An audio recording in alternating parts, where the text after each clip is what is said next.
जैसा कि आप यहाँ पर देख रहे हैं क्वेश्चन नंबर 11, ठीक है। तो ये टेस्ट नंबर आपका 4, ठीक है। जो टेस्ट 4 है उसका पार्ट 3 यहाँ रहेगा, पार्ट 3, ठीक है। ये पार्ट 3 रहेगा आपका 11 से 15 क्वेश्चन तक रहेगा यहाँ, राइट। तो 11 से 15 क्वेश्चन तक रहेगा। ऑलरेडी 10 क्वेश्चन तक मैं आपको पार्ट सेकंड में करा चुका हूँ, राइट। तो यहाँ से 11 नंबर क्वेश्चन से देखते हैं क्या है क्वेश्चन को। यहाँ पे बोला है लैंडिंग पूल क्या है या लैंड पूलिंग क्या है, ठीक है। इसके लाभों और जो इसके संबंध चुनौतियों का वर्णन करना है। तो पहले दृष्टिकोण में क्या लिखना है आपको, लैंड पूलिंग के बारे में बताना है, लैंड पूलिंग क्या है। सेकंड बात में बताना है इसके क्या लाभ हैं, ठीक है। लाभ की इसकी विवेचना कर देंगे क्या है। तीसरी बात पूछ रहा है संबंध चुनौतियाँ इसकी क्या क्या है, इसकी संबद्ध चुनौतियाँ वो क्या है। और चौथे में अपना आप निष्कर्ष डालेंगे फाइनली, ठीक है। तो देखते हैं अपना आंसर क्या लिखेंगे आप यहाँ से।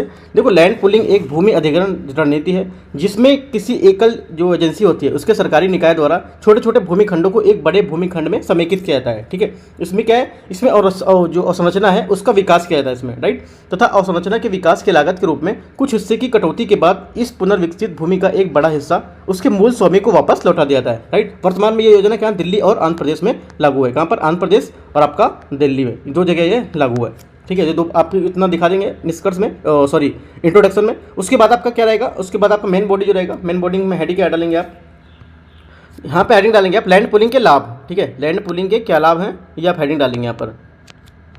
लैंड पूलिंग के लाभ में लिखेंगे भूस्वामियों के लिए, ये भी हेडिंग डालेंगे, ये मेन हेडिंग रहेगी। उसके बाद लिखेंगे भूस्वामियों के लिए, ठीक है, भूस्वामियों के लिए, ठीक है। तो ये हेडिंग पड़ेगी। उसके अंतर्गत आप लिखेंगे इसमें भूमि के मूल में वृद्धि से वे लाभान्वित होते हैं क्योंकि इसके अंतर्गत अधिग्रहित की गई भूमि का मूल उनकी मूल भूमि की तुलना में काफ़ी अधिक हो जाता है। पहला पॉइंट मुझे लिखना है। सेकंड पॉइंट में आपको लिखना है इसके माध्यम से उन्हें सड़क, अस्पताल, स्कूल, जल आपूर्ति आदि जैसी क्या है बेहतर मूलभूत सुविधाएं तक यहाँ तक पहुँच पाती हैं, ठीक है। थर्ड पॉइंट में लिखेंगे इसमें अनियमित भूखंडों को नियमित आकार और भूखंडों में परिवर्तित किया जाता है जो कि क्या भविष्य की विकास के लिए उपयुक्त होते हैं, ठीक है। मूल जो हमारे भूस्वामी हैं उनको विस्थापित ना करने की जो रणनीति है उस स्थान के लिए यहाँ पर भूस्वामी की लगाव को यहाँ पर बनाए रखेगी। फोर्थ पॉइंट में आप लिखेंगे, ठीक है। अगला हेडिंग डालेंगे आप सरकार के लिए सिर्फ इतना लिखेंगे आप सरकार के लिए। तो इसमें क्या लिखेंगे आप, यहाँ से आप लिखेंगे इस दृष्टिकोण के तहत भूमि अधिग्रहण के कोई प्रारंभिक परिव्यय नहीं करना पड़ता है, ठीक है। इस दृष्टिकोण को भूस्वामियों की अपेक्षाकृत कम प्रतिरोध का सामना करना पड़ेगा क्योंकि यह दृष्टिकोण उन्हें विकास परियोजनाओं में निवेशकों के रूप में मानता है। ये आप लिखेंगे पॉइंट। अगला पॉइंट लिखेंगे ये संबंधित सामाजिक जो आपके सरोकार है उसको हल करने का एक पारंपरिक भूमि अधिग्रहण प्रक्रिया है जो गति को तीव्र करता है, ठीक है। अगला पॉइंट लिखेंगे परिसंपत्ति की कीमतों में वृद्धि से सरकार के लिए क्या है उच्च कर के आधार का यहाँ पर निर्माण होता है। ये आपका पूरा हो जाएगा। उसके बाद से आप अगला पॉइंट लिखेंगे यहाँ पर मेन जो लाइन थोड़ा छोड़ के लिखेंगे, यहाँ से लिखेंगे सार्वजनिक निजी सहयोग, ठीक है। सार्वजनिक निजी सहयोग और विश्वास में वृद्धि है, ठीक है। जिससे क्या होगा लैंड पूलिंग रणनीति के जो निजी दिग्गज होंगे, राइट, उनमें सरकार क्या होगी उनके भूस्वामियों के तहत यहाँ पर जो लाभ प्राप्त करते हैं उनके लिए तीन तरफा जीत सुनिश्चित करती है इसको, ठीक है। ये टाइप में आप थोड़ा सा लिख देंगे क्योंकि क्या है इसमें भूस्वामियों की भागीदारी होती है, इसलिए क्या है किसी अन्य जो उपयोग के लिए यहाँ पर भूमि परिवर्तन को आसानी से रोका जा सकता है। जैसे कि मैंने आपको बताया तीन जो तरफा जीत सुनिश्चित करनी है, जैसे मैं आपको हेडिंग बताई तीनों हेडिंग का, ठीक है, वो टाइप में यहाँ पर बोलना है। आप लिख सकते हैं, नहीं भी लिख सकते हैं पॉइंट क्योंकि ऑलरेडी हेडिंग आप वहाँ पर ऊपर लिख चुके हैं, ठीक है। अगला क्या लिखेंगे इस संदर्भ में चुनौतियाँ, लास्ट में क्या पूछा था इसके संबंध में चुनौतियाँ, तो लिखेंगे इस संबंध में क्या चुनौतियाँ हैं, ठीक है। इस संदर्भ में चुनौतियों को लिखेंगे, यहाँ पर लिखेंगे फर्स्ट पॉइंट में भूस्वामियों ने लैंड पूलिंग के लिए उचित सहमति दी है या नहीं, ये वाद विवाद का विषय है। विकास के लिए आवश्यक गति के साथ प्रायः एजेंसियों पर लैंड पूलिंग को अनिवार्य बनाने का दबाव डाला जाता है, ठीक है। अगला पॉइंट लिखेंगे काश्तकार किसानों और खेतीहर मजदूरों के मुआवजे तथा जो आपका पुनर्वास है इसके प्रावधानों की पहुंच सुनिश्चित करने के लिए इस दिशा में यहाँ पर प्रयास किए जाने की आवश्यकता है क्योंकि क्या है क्षतिपूर्ति पैकेज, ठीक है, प्रायः भूमिहीन के लिए जो अपर्याप्त होते हैं। इसके अलावा पूंजी मूल्य वृद्धि में समय लग सकता है। अगला पॉइंट लिखेंगे लैंडिंग पूल जो आपका है इससे संबंध जो कानूनी ढांचे हैं उसमें विसंगतियां अधिग्रहण प्रक्रिया को जटिल बनाती हैं। इसके अलावा क्या है भीड़ भाड़ वाले शहर में ये क्या है क्षेत्रों में लैंडिंग पूल करना मुश्किल हो सकता है, ठीक है। तो इसके बाद अपना आप निष्कर्ष लिख देंगे, निष्कर्ष में लिखेंगे भारत की अत्यधिक आवश्यकता को देखते हुए राज्यों की भूमि अधिग्रहण निरंतर एक प्रमुख मुद्दा रहा है, ठीक है। भूमि अधिग्रहण के मुद्दों के कारण कई प्रमुख शहरी विकास योजनाएं में विलंब हुआ है। इसके अलावा क्या भूमि अधिग्रहण पुनर्वास और पुनर्स्थापन अधिनियम 2013 में उचित मुआवजे एवं पारदर्शिता के अधिकार के तहत बनाई गई व्यवस्था जटिलताओं और जो हमारी वृद्धि है उनको बढ़ाती है, ठीक है, जटिलता को और बढ़ाती है ऐसे बोल देंगे। जैसे सामाजिक प्रभाव, सर्वेक्षण, मुआवजे की उच्च दर, ठीक है, बहुफसली और कृषि भूमि के अधिग्रहण पर अधिकतम सीमा, राइट, भूमि स्वामियों की अनिवार्य सहमति के साथ ही अनुसूचित क्षेत्रों में यहाँ पर ग्राम सभाएं, ठीक है, इनकी सहमति। तो इस टाइप से आप यहाँ पर इसमें लिख सकते हैं। और ये भी लिख सकते हैं कि इसमें जो योजना है इन सब में क्या सुनिश्चित करने के लिए इस पर ध्यान देने की आवश्यकता है, राइट। तो यहाँ से आपका आंसर ये पूरा हो जाएगा। अगला देखते हैं 12 नंबर क्वेश्चन को। 12 नंबर क्वेश्चन में लिखेंगे सार्वजनिक क्षेत्र के बैंकों के निजीकरण की आवश्यकता है तथा इन्हें संबद्ध चिंताओं पर चर्चा कीजिए, ठीक है। तो यहाँ पर क्या बोल रहा है, सार्वजनिक जो आपकी बैंक है, राइट, सार्वजनिक क्षेत्र की बैंक है, तो इसके बारे में आप बताएंगे। पहले में लिखेंगे आप सार्वजनिक क्षेत्र की जो बैंक है उसका निजीकरण के बारे में आप यहाँ पर बताएंगे, ठीक है, क्या है ये। सेकंड पॉइंट में लिखेंगे सार्वजनिक क्षेत्र के बैंकों के निजीकरण की आवश्यकता पर क्या विस्तार चर्चा है, वो आपको विस्तार पूर्वक यहाँ पर करेंगे।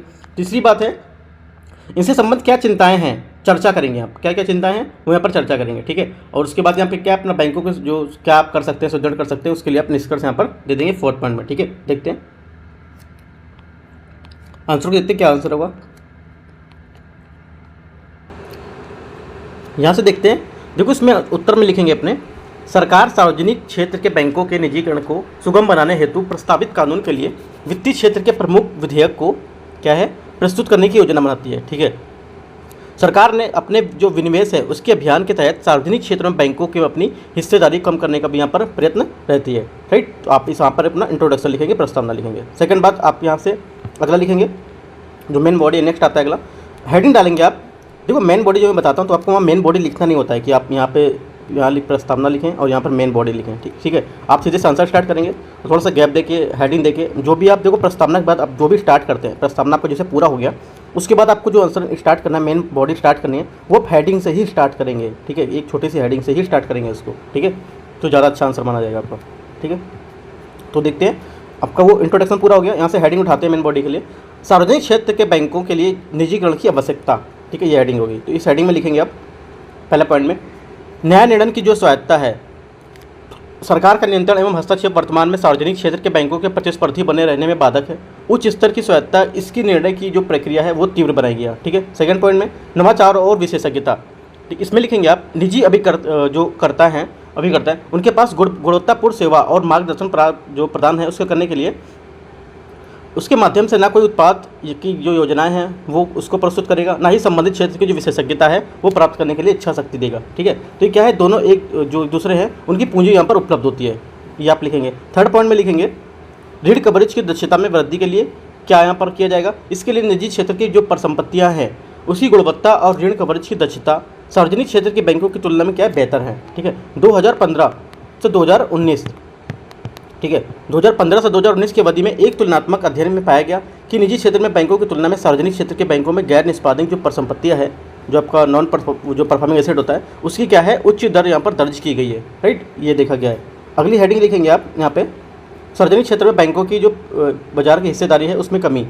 तो इसमें लिखेंगे निजी बैंक में उत्तम जो स्थान है उस पर सर्वाधिक वांछनीय ग्राहकों के लिए साथ कार्य करने के लिए वही सार्वजनिक क्षेत्र में बैंकों के गरीब जिलों हैं जो, ठीक है, उसमें जटिल परिस्थितियों वाले जो बाजार हैं उसके साथ कार्य करते हैं रहने के लिए यहाँ पर। इसके अलावा अर्ज जो शहरी उपभोक्ता हैं उसको तेज़ी से बैंकों के लिए यहाँ पर और रुक सकते। मतलब देखो इस पॉइंट का कहने का मतलब है कि आप जो ज़्यादा से ज़्यादा क्या है अधिक से अधिक जो यहाँ पर ज़िले हैं उन पर अपना हिस्सेदारी बढ़ाएं, ठीक है, उस पर जाके अपना काम करें, राइट, उस पर उसके अनुसार यहाँ पर आप कुछ भी इस अपना सुविधा यहाँ पर दे सकते हैं। इस मतलब ये जो पॉइंट है यहाँ पर आप ये लिख सकते हैं इस वाले हेडिंग में, ठीक है। मैं आपको ये पॉइंट बता रहा हूँ, थोड़ा बुक्स नोट्स लिखा हुआ, तो ये जो पॉइंट मैं बता रहा हूँ कुछ अपने मन से भी पॉइंट्स आप डाल सकते हैं यहाँ पर, राइट। अगला पॉइंट यहाँ पर लिखेंगे, हेडिंग है आपका बेहतर मानव संसाधन प्रबंधन, ठीक है, उसमें लिखेंगे वर्तमान जो आपका सार्वजनिक क्षेत्र के बैंक हैं उसके विपरीत जिनके पास मानव पूंजी की भारी कमी है, इसके निजीकरण की उच्च स्तरीय पेशेवर के प्रबंधन में मदद मिलेगी, ठीक है। अगला पॉइंट लिखेंगे पुनर्पूंजीकरण एवं संबंधी जो समस्या हैं, पुनर्पूंजीकरण संबंधी समस्याएं। इसमें लिखेंगे बैंकों को अपने ऋण देने से जो कार्य हैं संचालन है तो आवश्यक पूंजी पर्याप्तता उन पर बनाए रखने के लिए अतिरिक्त पूंजी की आवश्यकता होती है और सरकार राजकोषीय बाधाओं के कारण सार्वजनिक क्षेत्र के बैंकों को अतिरिक्त पूंजी प्रदान करने में हो सकती है, ठीक है, ये लिखेंगे। अगला हेडिंग लिखेंगे आप, मेन हेडिंग जो रहेगी सार्वजनिक क्षेत्र के बैंकों के निजीकरण से जुड़ी चिंताएं, क्या क्या चिंताएं हो सकती हैं ये जैसे कि पूछा था यहाँ पर, तो ये लिखेंगे। पहले हेडिंग में लिखेंगे क्या चिंता है, कमजोर वर्गों का वित्तीय अपवर्जन, ठीक है, कमजोर वर्ग है उनका वित्तीय अपवर्जन लाभ के उद्देश्य से प्रेरित होने के कारण किसी निजी क्षेत्र के बैंक जनसंख्या से अधिक संपन्न वर्गों में महानगरीय शहरी क्षेत्र इन पर ध्यान केंद्रित करते हैं, ठीक है। जो क्या है, इनके सार्वजनिक क्षेत्रों के बैंकों के निजीकरण से समाज में कमजोर वर्गों का विशेषकर ग्रामीण क्षेत्रों में वित्तीय अपवर्जन हो सकता है, फर्स्ट पॉइंट में। सेकंड पॉइंट में लिखेंगे, हेडिंग इसका रहेगा सेकंड पॉइंट का, जमाओं की सुरक्षा से संबंधित चिंताएं, ये लिखेंगे इसमें। हाल के दिनों में बड़ी संख्या में निजी बैंक तथा वित्तीय संस्थान विफल हुए हैं। सार्वजनिक क्षेत्र के बैंकों में निजीकरण से इनकी जो जमाएं हैं वो प्राप्त सॉवरेन गारंटी समाप्त हो जाती है। इनसे क्या घरेलू बचतें असुरक्षित हो जाती हैं, ठीक है, या हो जाएंगी। तीसरा आपका है बैंक विफलताओं के व्यापक आर्थिक प्रभाव, ठीक है। उसमें क्या लिखेंगे आप, इसमें लिखेंगे बैंकों की विफलता का जो प्रबल संक्रामक प्रभाव होता है वो जो अर्थव्यवस्था को पटरी से उतार देता है। कम सरकारी हिस्सेदारी के कारण बैंक की विफलता की जो स्थिति है निजी क्षेत्र में बैंकों की पुनर्पूंजीकरण है उसको क्या है, नैतिक खतरे के रूप में देख सकते हैं, ठीक है। चौथा पॉइंट है सार्वजनिक क्षेत्र के बैंकों में समस्याएं। इसमें जो सार्वजनिक क्षेत्र के बैंक है इसकी क्या समस्या है, बैंकों के बड़ी समस्या बढ़ते हुए एनपीए, ठीक है, जो आपका नॉन परफॉर्मिंग एसेट है उसको जो निजी और सार्वजनिक क्षेत्र के बैंकों दोनों में ही विद्यमान होती हैं, ठीक है। तो देखो ये जब जो पॉइंट है आपके बैंक विफलताओं के जो क्या व्यापक आर्थिक प्रभाव पड़ेंगे, तो ये अपने मन से भी पॉइंट आप डाल सकते हैं, क्या क्या आप लोगों पर जो हम लोगों पर प्रभाव पड़ेगा, ठीक है। जो शहरी लोग हैं, ग्रामीण लोग हैं, ठीक है, जो पिछड़े गाँव हैं, पिछड़े शहरी इलाके हैं, उन सब में क्या प्रभाव पड़ेगा, ये सब भी आप यहाँ पर पॉइंट अपना डाल के लिख सकते हैं, राइट। जरूरी नहीं कि जो मैं पॉइंट बोल रहा हूँ ये पॉइंट आप लिख सकते हैं, तो जो पॉइंट आप बोल रहे हैं वो पॉइंट आप क्रिएट करते चलिए, प्लस अपना भी पॉइंट आप देख सकते हैं। जैसे कि देखो आप योजना और कुरुक्षेत्र मैगजीन लेते हैं, कुरुक्षेत्र मैगजीन में भी काफ़ी पॉइंट ये सब निकालता है, ये सब चीज़ को लेकर ग्रामीण क्षेत्रों के, तो वहाँ से आप बहुत सारा पॉइंट निकाल के अपने हर आंसर में नोट डाउन कर सकते हैं, ठीक है। ये आपका आंसर पूरा होता है। उसके बाद आप निष्कर्ष लिखेंगे, इसी में निष्कर्ष में लिखेंगे इस संदर्भ में सार्वजनिक क्षेत्र के जो बैंक हैं वो खुदरा ऋण संवितरण प्रवर्तन समय को कम करने के लिए ऋण प्रबंधन प्रणाली को केंद्रीकृत प्रसंस्करण जैसी केंद्रीय तकनीकें हैं उसको सक्षम और स्मार्ट बैंकिंग का लाभ उठा सकते हैं। इसके अलावा क्या है, जोखिम आधारित मूल्य निर्धारण के लिए यहाँ पर क्या है, सुधार किया जाना चाहिए, ठीक है। न्यूनतम जो सहकारी आपकी हस्तक्षेप के साथ स्वायत्त निर्णय लेने की जो यहाँ बैंक है उसको भी क्या है, सशक्त बनाने की आवश्यकता है, ठीक है। ये चीज़ आप यहाँ पर इसमें लिख सकते हैं, तो आपके आंसर यहाँ पूरा हो जाएगा। अगला देखते हैं 13 नंबर क्वेश्चन को। 13 नंबर क्वेश्चन, मुद्रास्फीति लक्ष्यीकरण क्या है। मुद्रास्फीति लक्ष्यीकरण क्या है, भारत में मुद्रास्फीति लक्ष्यीकरण ढांचा कैसे कार्य करता है। पहला आप दृष्टिकोण में क्या लिखेंगे, दृष्टिकोण आप लिखेंगे यहाँ पर जो मुद्रास्फीति के लक्ष्यीकरण है उसको बताएंगे क्या होता है ये, ठीक है। सेकंड बात बताएंगे मुद्रास्फीति में लक्ष्यीकरण की जो रूपरेखा है उसकी विवेचना कर देंगे, क्या है मुद्रा, देखो पहली बात तो बताएंगे मुद्रास्फीति क्या है, लक्ष्यीकरण उसके बारे में बता देंगे। उसके बाद इसकी क्या हमारा लक्ष्यकरण है, इसका लक्ष्यीकरण क्या है, क्यों मुद्रास्फीति बनाया गया इसका, ठीक है, तो ये बात लिखेंगे आप। उसके बाद इसके लाभ बता देंगे, जैसे कि यहाँ पूछा है इसके लाभ क्या है, ठीक है, लाभ बता देंगे क्या है। उसके बाद क्या अपना यहाँ पर निष्कर्ष लिख देंगे, राइट। तो आंसर देखते हैं क्या होगा। आंसर में आप लिखेंगे मुद्रास्फीति लक्ष्यीकरण एक ऐसी प्रथा है जिसके तहत देश का केंद्रीय बैंक मुद्रास्फीति को अपने द्वारा तय की गई कुछ वांछनीय सीमा, ठीक है, वांछनीय सीमा के भीतर रखने की प्रतिबद्धता दर्शाता है, ठीक है। हाल के दिनों में कई देश ने निम्नलिखित कारणों से मुद्रास्फीति लक्ष्यीकरण का चयन मौद्रिक नीति के लक्ष्य के आधार के रूप में कर रहे हैं, ठीक है। तो क्या कर रहे हैं, ये इसका पूरा हो जाएगा। उसके बाद सीधे से हेडिंग डालेंगे या पॉइंट लिख देंगे, राइट। हेडिंग अगर नहीं डालेंगे तो सीधे से पॉइंट से स्टार्ट करेंगे। क्या स्टार्ट करेंगे देखते हैं। ये सार्वजनिक और निजी संस्थाओं के लिए दीर्घकालिक योजना बनाते हैं और नीति निर्माण में भी मदद करते हैं, पहला पॉइंट है। सेकंड पॉइंट क्या लिखेंगे, सेकंड पॉइंट आप लिखेंगे समाज में विभिन्न समूहों के बीच आय और धन का पुनर्वितरण करना, ठीक है। उच्च मुद्रास्फीति कुछ समूहों को अन्य जो समूह हैं उनमें कीमत पे लाभान्वित करना, सेकंड पॉइंट में। थर्ड पॉइंट में लिखेंगे निश्चितता का वातावरण प्रदान करना और इस प्रकार ऋणदाता का विश्वास बढ़ाता है, ठीक है, क्योंकि जो उच्च मुद्रास्फीति उसके रूप से यहाँ पर ऋणदाता को हानि पहुँचाती है, राइट। ये पॉइंट आप लिख सकते हैं, अपने मन से भी पॉइंट आप क्रिएट कर सकते हैं यहाँ पर, ठीक है। और अगला पॉइंट क्या होगा, अगला हेडिंग होगी, यहाँ पर आपकी हेडिंग होगी मुद्रास्फीति लक्ष्यीकरण की निम्नलिखित आवश्यकता है। क्या क्या आवश्यकता है, पॉइंट लिखेंगे यहाँ, आवश्यकता है क्या क्या है, आवश्यकता है लक्ष्यीकरण के लिए आवश्यकता है, और पॉइंट है। पहला पॉइंट यहाँ पर केंद्रीय बैंक मौद्रिक नीति का संचालन कुछ हद तक स्वतंत्रता के साथ करने में सक्षम होती है, ठीक है। मौद्रिक नीति राजकोषीय नीति के पूर्णतः अधीन नहीं हो सकती है, ये आपको लिखना है। अगला पॉइंट क्या लिखना है, दूसरी जो आवश्यकता है अन्य संकेतों को जैसे कि मजदूरी, रोजगार स्तर है ना, विनिमय दर की जो अधिलक्षित कार्य है वो ना करने की मौद्रिक अधिकारियों की इच्छा शक्ति की क्षमता होती है, ठीक है। Second point. थर्ड पॉइंट क्या लिखेंगे, भारत में मुद्रास्फीति लक्ष्यीकरण ढांचा 2015 के मुद्रास्फीति लक्ष्यीकरण समझौते के माध्यम से शुरू किया गया था, जो आगे चलकर 2016 में भारतीय रिजर्व बैंक आरबीआई के अधिनियम के संशोधन के रूप में परिणित हुआ, ठीक है, या व्यपगत हुआ ऐसे करके लिख देंगे, राइट। अगला लिखेंगे ऐसे एक लाइन छोड़ के आप थोड़ी सी बात और लिखेंगे यहाँ। इस अधिनियम में बोलेंगे, इस अधिनियम में हेडलाइन उपभोक्ता मूल्य सूचकांक CPI, ठीक है, हेडलाइन उपभोक्ता मूल्य सूचकांक जिसको बोलते हैं कंज्यूमर प्राइस इंडेक्स, ठीक है। इसमें वर्ष दर वर्ष होने वाले जो परिवर्तन है उसको मुद्रास्फीति लक्ष्य की माप के रूप में अपनाया गया है, राइट। इसके तहत 2% के ऊपरी और निचले हिस्से में क्या है, योग्य तक जा रहे हैं जो वहाँ पे क्या 4% इनका लक्ष्य का निर्धारित किया गया था इसका, ठीक है। अगला पॉइंट क्या है, देखो ये पॉइंट थोड़ा सा टफ है तो पॉइंट हटा सकते हैं, नहीं लिख सकते, दूसरा पॉइंट डाल देंगे और भी पॉइंट यहाँ, ठीक है, क्योंकि आपको 150 वर्ड में आंसर लिखना है, राइट। तो मैं काफ़ी ज़्यादा 200-250 वर्ड का आंसर बता देता हूँ, तो जो पॉइंट आपको याद रह जाते हैं वो पॉइंट आप यहाँ पर क्रिएट कर दीजिए, ठीक है। अगला क्या है, जो अधिनियमित आपका अधिनियमित है मौद्रिक नीति समिति, जो मॉनेटरी पॉलिसी कमेटी MPC, इसके लिए निम्नलिखित कार्य पद्धति को अधिदेशित किया गया है, ठीक है। पहला पॉइंट क्या लिखेंगे इसमें लिखेंगे MPC के निर्णय उपस्थिति और मतदान करने वाले सदस्यों में बहुमत से यहाँ पर ले जाते हैं, जो वोटों की समानता की स्थिति में राज्यपाल के पास दूसरा निर्णायक मत होता है, राइट। मौद्रिक जो नीति है इसकी समिति MPC द्वारा बनाए गए प्रस्ताव MPC की बैठक के बाद प्रकाशित किया जाना चाहिए, ठीक है। तीसरा पॉइंट है RBI वर्ष में 2 बार मौद्रिक नीति एक रिपोर्ट प्रकाशित करेगा। रिपोर्ट में क्या है, मुद्रास्फीति के स्रोत जो और मुद्रास्फीति की जो लघु मध्यम अवधि है उसमें पूर्वानुमान की रूपरेखा होनी चाहिए, राइट। अगला क्या है, चौथा नंबर तीसरा नंबर पॉइंट जो भी रहेगा इसमें लिखेंगे मुद्रास्फीति लक्ष्य को प्राप्त न कर पाने की स्थिति में अधिनियम में कहा गया है कि RBI केंद्र सरकार को निम्नलिखित सूचना प्रदान करेगी। क्या सूचना प्रदान करेगा, मुद्रास्फीति लक्ष्य को प्राप्त न कर पाने के कारण वे उपचारात्मक कार्रवाई करेगा, जिन्हें क्या सरकार द्वारा अपनाया जाना चाहिए। अब सरकार इसको अपनाए, ठीक है, मतलब बात है कि सरकार को अपनाना पड़ेगा। वह समय सीमा जिसके भीतर आप ये नहीं कर पाते हैं, ठीक है, लक्ष्य को प्राप्त नहीं कर पाते हैं, तो ये क्या है आपके लिए ये बाध्य होना चाहिए, मतलब एक जो RBI रूल बनाएगा उसके लिए सरकार के लिए बाध्य रहेगा रूल, ठीक है। ये आप लिख देंगे, उसके बाद निष्कर्ष लिखेंगे। निष्कर्ष में लिखेंगे ये ध्यान देने होगा कि मौद्रिक नीति एक अंतर्निहित बचाव खंड है, ठीक है, जिसके कारण मुद्रास्फीति अधिदेशित लक्ष्य से अधिक हो सकती है। वर्तमान में कोविड महामारी के दौरान RBI ने ब्याज दरों को कम रखने के लिए इसी उपाय को अपनाया था, ठीक है। थोड़ा सा इंपॉर्टेंट क्वेश्चन में जाता है मुद्रास्फीति लक्ष्यीकरण, क्योंकि RBI द्वारा जो यही जो रूल था अपनाया गया था। देखो मानता हूँ कि आपका इकोनॉमिक थोड़ा सा कठिन है, ठीक है, लेकिन कुछ वर्ड को लेके आप आंसर को पूरा क्रिएट कर सकते हैं, ठीक है। थोड़ा पॉइंट उठा के यहाँ से उठाएंगे, कुछ यहाँ से उठाएंगे, कुछ यहाँ से उठाओगे, आपका आंसर पूरा हो जाएगा। एक पे ही डिपेंड नहीं रहना है, ठीक है। थोड़ा सबका पॉइंट आपको याद करना क्या होता है, ये क्या है, तो यहाँ से आपका आंसर इस टाइप से आपका आंसर पूरे हो जाएंगे, ठीक है। अगला देखते हैं, देखो जो ये आपका इकोनॉमिक होता है GS 3 का जो पोर्शन होता है इसमें ही सबसे कम मार्क्स सबके आते हैं, ठीक है। जैसे कि मैं आपको ऑलरेडी कॉपी भी दिखाई थी, जो फर्स्ट टॉपर थी भी 2022 में, ठीक है, तो वहाँ पे मैंने उनको कॉपी भी दिखाया था, तो 100 के अंदर मार्क्स है उनका, मतलब 98 करके कुछ मार्क्स है, 98 या 97 ऐसा कुछ मार्क्स है। तो वहाँ पे क्या है 100 से कम मार्क्स है उसमें, ठीक है, 250 में आपका 100 से कम मार्क्स है, देख सकते हैं। बाकी सब पेपरों में 110 से ऊपर मार्क्स है वहाँ, ठीक है।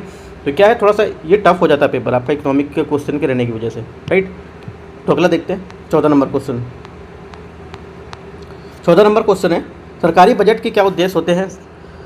भारत में सरकारी बजट के विभिन्न घटनों को सूचीबद्ध कीजिए। तो क्या है दृष्टिकोण, देखते क्या होगा। सरकारी बजट के बारे में यहाँ पर बताएंगे क्या है सरकारी बजट को बता देंगे। सेकंड बात बताएंगे यहाँ पर इससे क्या उद्देश्य हैं, ठीक है, इसकी विवेचना कर देंगे सेकंड बात में।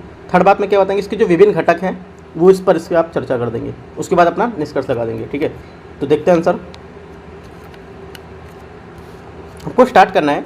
भारतीय संविधान के अनुसार सरकार को 1 अप्रैल से 31 मार्च तक चलने वाले प्रत्येक वित्तीय जो वर्ष है उसके संबंध में अपनी अनुमानित प्राप्ति और व्यय का विवरण संसद में समझ प्रस्तुत करना आवश्यक होता है, ठीक है। कितने अनुच्छेद के तहत, अनुच्छेद 112 के तहत, जो आपका वार्षिक वित्तीय विवरण जिसको बोलते हैं। ये वार्षिक वित्तीय विवरण सरकार का एक मुख्य बजट दस्तावेज होता है, ठीक है। हेडिंग लिखेंगे आप नीचे से, सरकारी बजटिंग के उद्देश्य में शामिल है। सरकारी जो बजटिंग है उसके उद्देश्यों में शामिल है, क्या शामिल है आप यहाँ पॉइंट लिखेंगे नीचे। पहला पॉइंट लिखेंगे संसाधनों का आवंटन, हेडिंग में संसाधनों का आवंटन। इसके अंदर लिखेंगे सरकार कुछ ऐसी वस्तुएं सेवाएं प्रदान करती है जो बाजार तंत्र तथा व्यक्तिगत उपभोक्ता या उनके जो उत्पादक के बीच आदान प्रदान है वो नहीं किया जा सकता है, ठीक है। ऐसी वस्तुएं उदाहरण जैसे कि राष्ट्रीय सुरक्षा, ठीक है, सड़कें, सरकारी प्रशासन आदि, इन्हें क्या है सार्वजनिक वस्तुएं कहा जाता है, ठीक है। अगला क्या होगा, अगला हेडिंग, इसमें हेडिंग लिखेंगे अगली पुनर्वितरण, ठीक है। पुनर्वितरण में क्या लिखेंगे सरकारी क्षेत्र जो स्थानांतरण करके और यहाँ पर एकत्र करके जो परिवार है उसकी व्यक्तिगत प्रयोजन की आय क्या है प्रभावित करता है। बजट के माध्यम से ही सरकार आय के वितरण को परिवर्तित करती है, राइट, और एक ऐसा वितरण जो प्रस्तुत करती है जिससे क्या है समाज के द्वारा उचित निष्पक्ष माना जाए, ठीक है। दूसरी हेडिंग आपकी हो जाएगी। तीसरी हेडिंग में लिखेंगे आप आर्थिक स्थिरीकरण, आर्थिक स्थिरीकरण, ठीक है, स्थिरीकरण, ठीक है, ये लिखेंगे आप। और यहाँ से इसमें लिखेंगे, इसके अंदर इसमें लिखेंगे किसी भी अवधि में श्रम और अर्थव्यवस्था के अन्य संसाधन के पूर्ण उपयोग के लिए मांग स्तर का पर्याप्त नहीं हो सकता है, ठीक है, क्योंकि क्या है मजदूरी की और जो कीमतें हैं इसमें क्या है नीचे और गिरती जाएंगी, राइट। इसलिए क्या है रोजगार को पूर्व स्तर पर स्वचालित रूप से वापस नहीं लाया जा सकता है, ठीक है। समग्र मांग को बढ़ाने के लिए सरकार का हस्तक्षेप करने की आवश्यकता है, राइट। इतना लिखेंगे और यहाँ पे आंसर पूरा होगा। उसके बाद अगली हेडिंग लिखेंगे बजट के घटक। बजट के घटक जैसा कि यहाँ पर पूछा था, यहाँ पे देखो पूछा है बजट के घटक, तो यहाँ पे बजट के घटक लिखेंगे और यहाँ से आंसर लिखेंगे। फर्स्ट पॉइंट इसमें क्या लिखेंगे, पहला पॉइंट लिखेंगे इसमें बजट में दो खाते होते हैं, एक चालू खाता होता है, चालू वित्तीय वर्ष से संबंधित होता है, दूसरा क्या राजस्व खाते से शामिल खाता है, इसे क्या है राजस्व बजट भी कहा जाता है, ठीक है। दूसरा जो आपका घटक है पूंजी खाते में सरकार की संपत्ति की जो देनदारी है उसमें संबंधित होता है, जिससे पूंजीगत बजट भी कहते हैं, ठीक है। राजस्व बजट क्या होता है, राजस्व जो बजट होता है आपका, इसमें हेडिंग डालेंगे राजस्व बजट, फिर इसके बाद नीचे एक और हेडिंग लिखेंगे राजस्व प्राप्तियाँ, ठीक है। क्या राजस्व प्राप्तियाँ लिखेंगे, राजस्व प्राप्तियाँ, उसमें लिखेंगे राजस्व प्राप्तियाँ वे प्राप्तियाँ हैं, प्राप्तियाँ मतलब प्राप्त, जो वे प्राप्तियाँ जिनका दावा सरकार से नहीं किया जा सकता है, ठीक है, अतः उन्हें गैर प्रतिदेय कहा जाता है। इन्हें कर और गैर कर राजस्व में विभाजित किया जाता है, ठीक है, ये लिखा आपने। उसके बाद लिखेंगे आप राजस्व व्यय, राजस्व लिखा, उसके बाद राजस्व व्यय, पहला हेडिंग क्या था राजस्व प्राप्तियाँ था, दूसरा है राजस्व व्यय। इसमें लिखेंगे राजस्व व्यय केंद्र सरकार का भौतिक एवं वित्तीय परिसंपत्तियों के सृजन के अतिरिक्त अन्य उद्देश्यों के लिए किया गया व्यय है, ठीक है। ये सरकारी विभागों के सामान्य कामकाज और विविध जो सेवाएं हैं उसकी सरकार द्वारा क्या है उपगत ऋण के जो ब्याज हैं उसमें अदायगी के रूप में यहाँ पर क्या राज्य सरकारों एवं अन्य पक्षकार हैं उनको प्रस्तुत जो अनुदान है उसके रूप में यहाँ पर क्या है व्यय करने से संबंधित होता है, ठीक है, ये हेडिंग हो जाएगी। उसके बाद लिखेंगे पूंजी बजट, आप राजस्व बजट लिख चुके, आप लिखेंगे पूंजी बजट। पूंजी बजट में क्या हेडिंग डालेंगे, पूंजी बजट के अंदर हेडिंग देखेंगे, इसमें लिखेंगे पूंजीगत प्राप्तियाँ, फिर पूंजीगत व्यय, जैसे कि मैंने राजस्व प्राप्तियाँ राजस्व व्यय देखा, तो यहाँ पर पूंजीगत प्राप्तियाँ देखेंगे क्या प्राप्तियाँ पूंजीगत। इसमें लिखेंगे सरकार को ऋणों के रूप में या स्वयं की संपत्ति को बेचने से भी क्या धनराशि मिलती है। जिन संस्थाओं से ऋण उधार लिया गया उन्हें इसकी अदायगी भी करनी होती है, ठीक है। अतः ऋण की देयता जो ऋण की देयता जो होती है मतलब देने की ऋण की देयता जो सर्जित होती है एक घटक के रूप में क्या है विनिवेश पूंजीगत प्राप्तियों के एक घटक होता है, ठीक है, ये लिखेंगे। उसके बाद पूंजीगत व्यय में लिखेंगे ये सरकार के एक ऐसे व्यय होते हैं जिनमें परिणाम स्वरूप भौतिक एवं वित्तीय जो परिसंपत्ति है उसका सृजन वित्तीय देयताओं में कमी होती है। पूंजीगत व्यय अंतर्गत क्या, इसके अंतर्गत क्या होता है भूमि अधिग्रहण, भवन निर्माण, मशीनरी, उपकरण, शेयर निवेश, ठीक है, और केंद्र सरकार द्वारा राज्य सरकारों जो केंद्र शासित प्रदेश है उनके में जो ऋण प्रदान करता है, ठीक है, वो सब क्या इसमें शामिल होते हैं, ठीक है। आपसे देखो प्रीलिम्स से भी क्वेश्चन आ जा सकता है कि इनमें से कौन सा पूंजीगत व्यय के घटक हैं, ठीक है, सरकार जो सबको देता है वो दे देगा, भवन निर्माण दे देगा, इनमें से कोई एक ऐसा दे देगा जो नहीं होगा तो वो आपको बताना रहेगा, ठीक है। तो यहाँ से क्या आपका प्रीलिम्स का भी क्वेश्चन निकलता चल रहा है, ये क्वेश्चन काफ़ी इंपॉर्टेंट है सरकारी बजट वाला, ठीक है, एक बार इसको कोशिश कीजिएगा, मैंने तो काफ़ी बता दिया लिखने का आपका। तो यहाँ से देखो ये आपका आंसर पूरा हो जाएगा, ठीक है। निष्कर्ष यहाँ पे क्या लिखेगा, निष्कर्ष लिखेंगे बजट के संबंध में यह तर्क दिया जाता है कि देश की अर्थव्यवस्था के स्वरूप का प्रतिबिंब होता है और इसे आकार देता है, राइट। बजट हमारा क्या होता है ये देश की अर्थव्यवस्था को क्या एक रूप देता है और इसका प्रतिबिंब होता है, ठीक है, इसको आकार भी देता है और ये बदले में क्या है देश के आर्थिक जीवन से आकार ले लेता है, ठीक है। इस टाइप से आप थोड़ा सा लिखेंगे, अच्छा निष्कर्ष है। अगला देखते हैं 15 नंबर क्वेश्चन, लास्ट क्वेश्चन जो रहेगा हमारा 15 क्वेश्चन है। लचीली विनिमय दर क्या है डॉलर के मामले में या डॉलर के मामले में भारतीय रुपये की अधिमूल्यन और अवमूल्यन के कारकों की व्याख्या करना है। दृष्टिकोण क्या है, दृष्टिकोण देखते हैं क्या रहेगा। दृष्टिकोण यहाँ पर रहेंगे, देखो इसमें आपसे क्या बोल रहा है लचीली विनिमय दर क्या है, ठीक है, तो क्या लचीली विनिमय दर क्या है इसके बारे में हम बता देंगे या विनिमय दर के बारे में बताएंगे क्या है नॉर्मल सा, ठीक है, फर्स्ट बात में। सेकंड बात में बताएंगे ये क्या स्थिति है इसकी जिसकी विवेचना मुद्रा की जो अवमूल्यन है या अवमूल्यन है इसके लिए क्या आता है, सेकंड बात में बताएंगे। थर्ड बात में बताएंगे इसका जो निष्कर्ष रहेगा वो बता देंगे, दोनों से निकलेगा, ठीक है। तो स्टार्ट करते हैं आंसर को। देखो लिखेंगे ऊपर इंट्रोडक्शन में लचीली अथवा जो नम्य विनिमय दर एक मौद्रिक व्यवस्था है जिसके अंतर्गत किसी देश की मुद्रा की कीमत अन्य मुद्रा के सापेक्ष आपूर्ति और मांग संबंधी बाजार शक्तियों के आधार पर निर्धारित होती है, ठीक है। यह स्थिर विनिमय दर के विपरीत होती है। ज्ञात है कि स्थिर विनिमय दर में सरकार पूर्णता या पूर्ण रूप से विनिमय दर का निर्धारण करती है या इसके निर्धारण में मुख्य भूमिका निभाती है, ठीक है। आप ये लिखेंगे यहाँ पर, ये पूरा हो जाएगा। उसके बाद आप यहाँ से हेडिंग लिखेंगे भारतीय रुपये के अधिमूल्यन और अवमूल्यन को प्रभावित करने वाले कारक, ये हेडिंग लिखेंगे पहली। इस हेडिंग में लिखेंगे सट्टेबाजी, पहला लिखेंगे क्या सट्टेबाजी, ठीक है।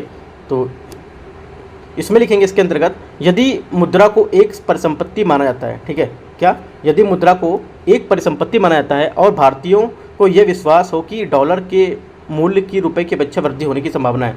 तो ये क्या है, लाभ कमाने के लिए डॉलर को अपने पास ही रख लेंगे, ठीक है। इस परिकल्पना से क्या है, डॉलर की जो मांग है उसमें बढ़ेगी और रुपया क्या है, विनिमय दर इसमें वृद्धि होगी। पहला ये होगा। दूसरा क्या होगा, मुद्रास्फीति। मुद्रास्फीति हेडिंग पड़ेगी, उसमें लिखेंगे उच्च मुद्रास्फीति दर वाले जो देश है उसमें उसकी तुलना में कम मुद्रास्फीति है, जो कम मुद्रास्फीति वाला जो देश है उसमें समानता क्या है, सुदृढ़ मुद्राएं प्रचलित होती है। ऐसा इसलिए क्योंकि मुद्रास्फीति रुपए की क्रय क्षमता को क्या है, कम करती है, राइट। थर्ड पॉइंट लिखेंगे आप, ब्याज दर में हेडिंग होगी ब्याज दर, उसमें लिखेंगे अल्पावधि में जिस देश में विभेदक ब्याज दर अधिक होती है वहाँ की घरेलू मुद्रा भी अधिमूल्यन होती है, ठीक है। हालांकि क्या है, यदि ये जो दरें हैं बहुत लंबे समय तक क्या है, बहुत ही अधिक बनी रहती हैं, ठीक है, तो मुद्रास्फीति में वृद्धि हो सकती है, जिससे क्या परिणामस्वरूप हमारा मुद्रा का अवमूल्यन भी हो सकता है यहाँ, राइट। अगला क्या लिखेंगे, ब्याज दरें हो गया। अब लिखेंगे आय, हेडिंग क्या होगी, आय। आय में लिखेंगे आप आमतौर पर अन्य बातें पूर्वोत्तर रहने के किसी देश की जो समस्त मांग है या विश्व में हमारी जो इसकी तुलना है देश की, उसमें क्या तेज़ी से बढ़ रहा है, ठीक है। इसकी मुद्रा में क्या है, मुद्रा में अवमूल्यन होता है, ये अवमूल्यन निर्यात की तुलना में आयात में वृद्धि होती है, ठीक है।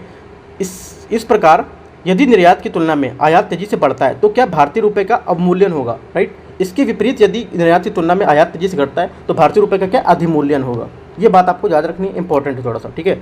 अगला क्या है, सार्वजनिक ऋण। सार्वजनिक ऋण आपकी हेडिंग होगी सार्वजनिक ऋण।